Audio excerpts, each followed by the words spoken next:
Want to win? Then don't be afraid to fail. You will never win if you're afraid to fail. You'll never get to where you want to be. Hi everyone, it's Belle, and today I want to talk about a topic that's really important for anyone striving for success: the relationship between failure and winning.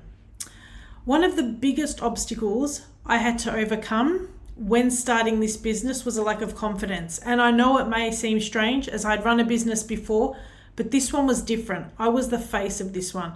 I couldn't hide behind a banner, and I didn't have a team. And there were and still are millions of coaches to compete with, of which the majority fail within 3 years to make this their full-time job. It's scary. My previous ventures had teams, structures, and other faces that shared the spotlight. This time it was just me, and every success or failure felt much more personal, and the fear of not measuring up or failing publicly was daunting. What would others think when they saw me on Instagram? What if I posted something wrong? But I eventually came to realize that if I was going to move forward, I needed to recognize that failures and learnings are all part of the process, just like when I first started in my optical businesses. But there were two main things that helped me overcome this and helped me to move forward. The first one was committing to showing up consistently and courageously. I had to commit to this, and it meant showing up day in and day out, even when I saw no progress, or when it felt slow, or when inquiries weren't coming in. There were days when it seemed like I was taking a big break, nothing was happening, I couldn't create content, or I was creating content that no one cared about. But I knew deep down that consistency was key. And it's not just about repetition, it's about building trust and credibility. So every video posted, every social post, every email was laying the bricks and laying the foundations for what I wanted to be an amazing business moving forward. And I was thinking about it like planting seeds. You don't see the sprouts immediately, but with care, with patience, they eventually grow. And every day that I showed up, I knew I was closer to getting closer. I was closer to my goals and closer to the outcome that I wanted. So that was the first thing I had to do. I had to show up courageously and consistently. The second one was being courageous in stretching myself out of my comfort zone, which meant that uncomfortable was a good thing. It meant that when others said no, I had to say yes, and I had to stretch my thinking and my feeling. And in the early days, I had to push myself to try new things. I had to put myself in situations that felt risky, even going to networking events, whether it was speaking to potential clients over Zoom, sharing personal stories. Each of them felt daunting, and it felt like a leap into the unknown. But I know that I had to stay true, and I had to show up, and I had to practice what I preached. Being courageous isn't about the absence of fear. Being courageous means taking action despite fear. And I myself had to remind myself to do this. And every time we do this, we're showing more and more signs of personal growth. And for myself, it meant pushing myself out of my comfort zone and expanding my horizons. And there was a moment when I remember I was invited to speak at a breakfast, and public speaking was something that terrified me. But this day I had my notes in my hand, and when I got called up, I decided to leave them at the table. And I felt my heart racing and doubt creeping, but I thought, I'm going to remember why I started this journey. I started this journey to help other people, and I was sharing my postnatal experience and my experience as a mum. So I left the notes on the table, and I just went up and did the talk. And just the power that I felt afterwards, I can remember it now. It was amazing. And this was me living beyond fear. As individuals, we live beyond fear a lot of days, and sometimes we think about them and sometimes we don't. And I believe that the ultimate strength often lies in our ability to live a life beyond fear.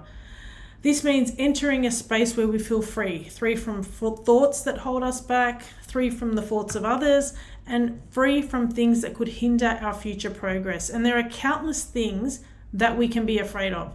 But when we talk high performance and we coach high performance living, there are 4 fears that we need to overcome: the fear of regret, the fear of responsibility, the fear of rejection, and the fear of failure. And I want to break these down and discuss with you today how to overcome them. When we talk about the fear of regret, this can hold us back from taking action and reaching our full potential. We may be afraid of making the wrong decision or missing an opportunity, and this can prevent us from stepping out of our comfort zone. So how do you overcome this? You recognize that it's impossible to always make perfect decisions, but make the best decision at the time with the information that you have. Trust in your abilities. So if you think about your life, when was a time that you regretted something that had happened? And how did this help you move forward and get closer to your goals? The second one is fear of responsibility. Another common fear that many of us face. We avoid taking on big challenges because we're afraid of the weight of the responsibility that comes with that. What if we looked at responsibility instead as an essential part of growth? With high-performing individuals, they understand that responsibility is the key to reaching that next level. So think about your life. In which area are you shying away from a challenge due to the fear of the extra responsibility that it holds? How can you embrace it instead as an opportunity to learn and grow? Third one is the fear of rejection. This is universal and causes us to hold back from pursuing our desires. What will other people think? Will we be good enough? And we need to accept here that not every opportunity will work out and not everyone will agree with us, and that's completely okay. So think of an experience that you were rejected on or where you felt rejected, and think about how, looking at it a different way, it's helped you moving forward. That's the third one.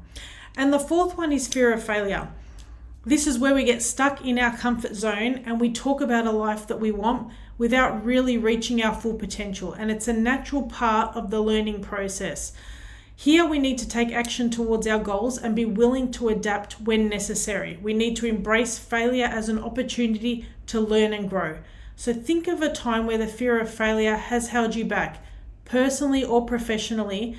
And I want you to think about what are 2 steps you could have done at that time in order to move you forward.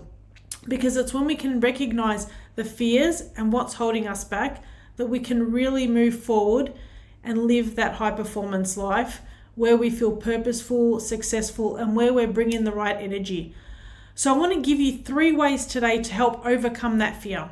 When you're feeling fearful, do it anyway. When you're afraid of failing, do it anyway. Measure the risk, assess the worst case scenario, and jump in. High performers act despite feeling fearful. The second way is to think about what would the older version of you say to yourself at the moment? What advice would you give? And the third one is to reframe your story. Change the narrative you tell yourself about failure. Instead, see it as a positive experience. View it as a learning opportunity. Be consistent in how you show up. One of the biggest keys to success is consistency. So next time you feel the fear of failure holding you back, think about what the best version of yourself would do. I hope that was helpful. Until next time, live a purposeful, successful, and fully charged life. Your coach, Belle.